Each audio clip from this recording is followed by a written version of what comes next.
From NBC News, this is Today with Lester Holt and Amy Robach. Live from Studio 1A in Rockefeller Plaza.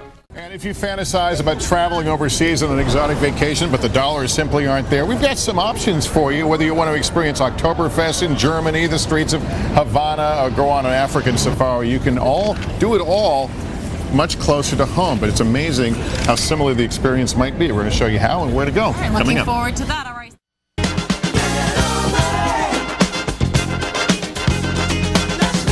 This morning on today's traveling abroad without a passport. If you've always wanted to go abroad but don't have the time or money for a big trip, you're in luck. Travel and Leisure's Mark Orwoll is here with great ideas that will make you feel like you're heading overseas while staying in virtually your own backyard. Mark, good morning. It's great to see you. Thank you. You brought a cool list of places and we're going to talk about it, but since you're here, I've got to ask you, JetBlue has got a pretty interesting promotion right now. That's right. $599, $600. That's right. Basically all you can fly for an entire month? That's right. From, I think, September 8th to October 8th. It's all of their destinations, all of their planes. Frankly speaking, this is going to benefit mostly people who are retired or frequent business travelers. Most of us with families, you know, we got our kids are in school. But it's a great deal for those who can use it. It's great PR, and it shows you the, I won't say desperation, but how eager the airlines are to get you back on those planes. But boy, if you have the time and you can find the seats, not a bad deal at all, Lester. All right, let's talk about this notion of going abroad. It's expensive to go on a big trip, especially something like an African safari. You found a place right here in the United States that really gives you a lot of that same feeling. Tell me about it. Absolutely. It's called Fossil Rim Wildlife Center. It's about an hour south of Fort Worth, Texas, in the beautiful hill country of central Texas. You're going to be driving your own car along the safari trail. Giraffes, African antelopes, zebras, wildebeest, cheetahs. In fact, more than 100 cheetahs have been born here since 1986. You can even stay overnight in their tented safari camp.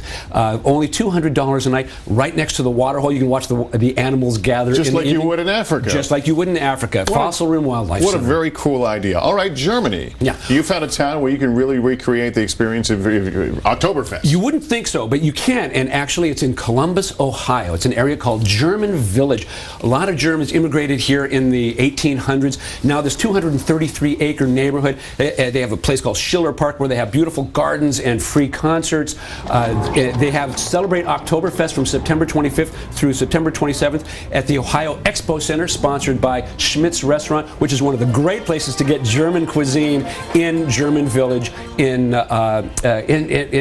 Ohio. This is a beautiful neighborhood, brick streets, Queen Anne houses. It is so much fun to walk around. I know some Parisians who will tell you there's no place like Paris. You found a place that some might say is very similar to Paris. One of my favorite cities. Close by. One of my favorite cities. It's Montreal.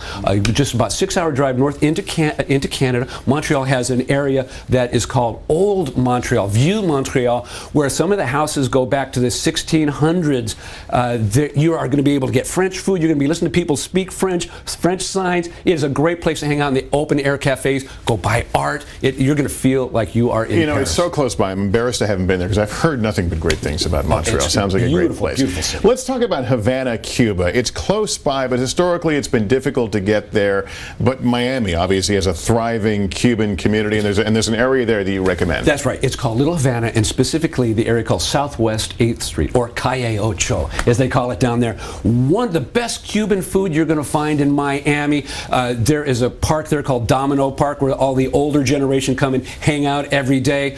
There are statues to the Latin American heroes. For example, Jose Marti. You're going to be able to find the Walk of Stars with all of the cultural heroes. And at the last Friday of every month on Calle Ocho, they have Cultural Fridays. It's basically a big street party. So if you can be there the last Friday of the month, Lester, you are not going to want to miss it. And we're out of time, but you recommend, of all the Chinatowns, you like San Francisco Chinatown. The biggest and the oldest. It's great. I'd agree with you. Mark Orwoll, thanks so much for coming on. It's good to talk to you. We'll be right back, but first, these messages.